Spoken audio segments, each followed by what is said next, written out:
وہ قوم ہے جو پوری دنیا میں بہادری کی مثال سمجھی جاتی ہے۔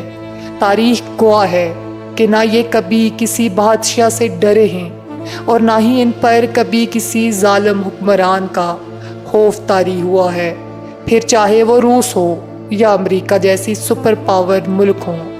پٹھان نہ کبھی کسی سے ڈرے ہیں اور نہ ہی کبھی کسی کی غلامی قبول کی ہے۔ دنیا میں اب تک کئی بڑی بڑی اقوام نے متعدد بار پٹھانوں کو زیر کرنے کی کوشش کی، مگر سب کے سب ناکام رہے۔ اور آدھی دنیا فتح کرنے والے اسکندر اعظم نے بھی جب افغانستان کے اندر اپنا قدم رکھا تو پٹھانوں نے دنیا کی سب سے منظم فوج کو بھی دھول چٹا دی۔ پٹھانوں میں ایک اور خاصیت بھی موجود ہے کہ آپ دنیا میں کہیں بھی نظر دوڑا لیں، آپ کو پٹھان کہیں بھی مانگتے ہوئے نظر نہیں آئیں گے۔ اور پٹھان دنیا کی وہ واحد قوم ہے جو مذہب اسلام کے علاوہ کسی اور مذہب کے ساتھ منسلک نظر نہیں آئیں گے۔ پٹھان جہاں کہیں بھی ہوں گے مسلمان ہی ہوں گے۔ آخر یہ پٹھان کون ہیں؟ یہ کس نسل سے تعلق رکھتے ہیں؟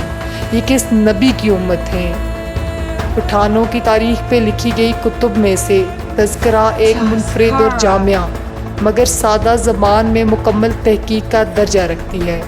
خان روشن خان نے اس کا پہلا ایڈیشن 1980 میں شائع کیا تھا۔ یہ کتاب بعد ازاں پٹھانوں میں بے حد مقبول ہوئی، جس سے معلوم ہوا کہ پٹھان بنی اسرائیل سے تعلق رکھتے ہیں اور ان کے آباء و اجداد اسلام پسند تھے۔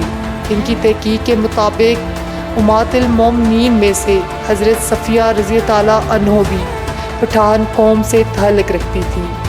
یہودیت سے عیسائیت اور پھر دین محمدی صلی اللہ علیہ وآلہ وسلم تک ایمان کا سفر کرنے والے اس شجاع، حریت پسند اور حق کو قوم نے صدیوں تک اپنی شناخت پر آنچ نہیں آنے دی۔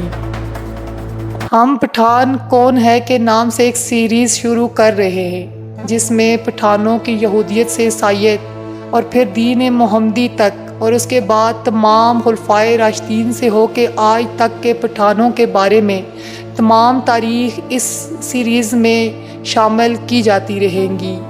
اور پٹھانوں کی تاریخ و تمدن پر خان روشن خان کی تحقیقی کتاب تذکرہ کے چیدہ ابواب بھی ان ویڈیوز میں شامل کیے جاتے رہیں گے تاکہ نئی نسل اور اہل علم کو پٹھان کی اصلیت اور ان کے مزاج کا ادراک ہو سکے۔ اگر آپ بھی اس تاریخ میں دلچسپی رکھتے ہیں تو ہمارے چینل کو سبسکرائب کر دیں اور بیل آئیکن کے بٹن کو بھی لازمی دبا دیں تاکہ ہماری ویڈیوز کے نوٹیفیکیشن آپ کو یاد دہانی کرواتے رہیں۔ اللہ آپ سب کا حامی و ناصر ہو۔ اللہ حافظ۔